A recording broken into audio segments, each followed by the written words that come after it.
Bismillahirrahmanirrahim. Assalamualaikum warahmatullahi wabarakatuh. Sahabat Nabi Mukhtar yang dirahmati oleh Allah Subhanahu wa Ta'ala, dimanapun Anda berada, semoga dalam keadaan sehat walafiat dan selalu dalam lindungannya. Sahabat, di dunia ini ada dua museum yang mengklaim menyimpan rambut Nabi. Yang pertama adalah Museum Topkapi yang ada di Istanbul, Turki. Dan yang kedua adalah Museum Prabu Siliwangi yang ada di Sukabumi, Jawa Barat, Indonesia.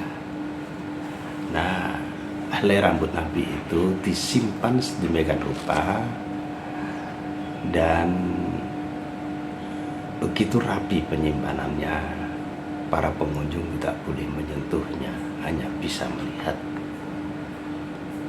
Di Indonesia, rambut Nabi ini jamak dipamerkan oleh perorangan maupun kelompok. Beberapa waktu yang lalu itu pernah ada seorang penyanyi itu mendapatkan rambut Nabi. Ketika prosesi penyerahan, dia mengatakan bahwa ini adalah anugerah dan dia terharu berat menciumnya dan menangis ketika mendapatkan rambut Nabi itu. Di video opening kita saksikan di pesantren Darul Quran milik Yusuf Mansur itu ada prosesi membuka dan melihat rambut Nabi. Ketika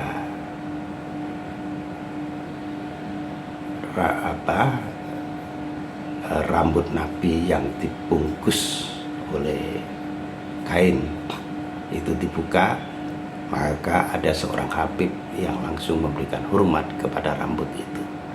Sementara di sisi lain Yusuf Mansur sebagai tuan rumah itu terperangah menyaksikannya. Nah, saudara,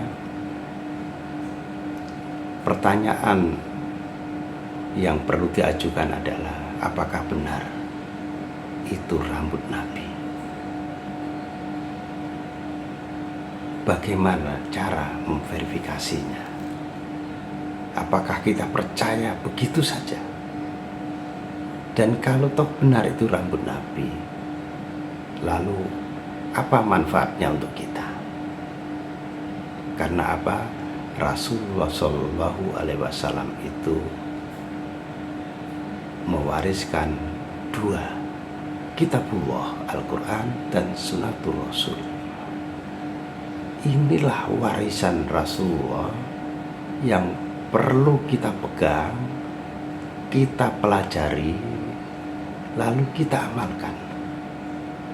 Bukan mensakralkan sesuatu yang belum tentu kebenarannya, termasuk rambut Nabi ini. Karena kemunculan rambut Nabi itu memunculkan persoalan-persoalan baru. Pertama mungkin hanya menghormati begitu. Setelah menghormati, mensakralkan, lalu dari sana muncul khurafat. Bahkan ketika rambut itu menjadi jimat dan jimat itu multifungsi, maka kita akan jatuh kepada perilaku syirik. Dan syirik adalah perilaku yang ganjarannya dosa tak terampuni. Ini kita perlu hati-hati.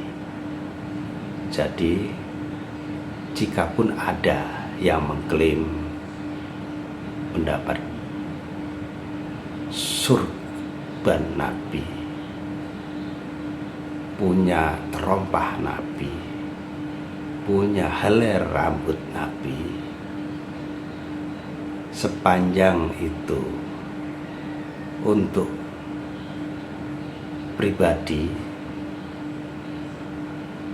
tidak mengapa, tetapi ketika ini dibawa ke sana kemari, dipertontonkan, ya, dipertontonkan, lalu ujung-ujungnya nanti dikomersilkan, ini yang akan menjadikan malapetaka bagi umat ini. Karena Nabi Muhammad SAW kita teladani itu dari ajaran-ajarannya. Itulah pedoman hidup kita, dan bukan mensakralkan sesuatu yang sifatnya makhluk Allah. Karena jika kita mensakralkan sesuatu lalu ujung-ujungnya adalah bermasalah secara akidah, ini adalah proses pembodohan kepada umat ini. Jika umat-umat lain itu sudah begitu maju dalam menjalani kehidupan di dunia modern ini, kita masih berkutat kepada hal-hal yang khurafat. Saudara, bagaimana pendapat Anda? Billahi taufiq wal hidayah wa ridha wal inayah. Wassalamualaikum warahmatullahi wabarakatuh.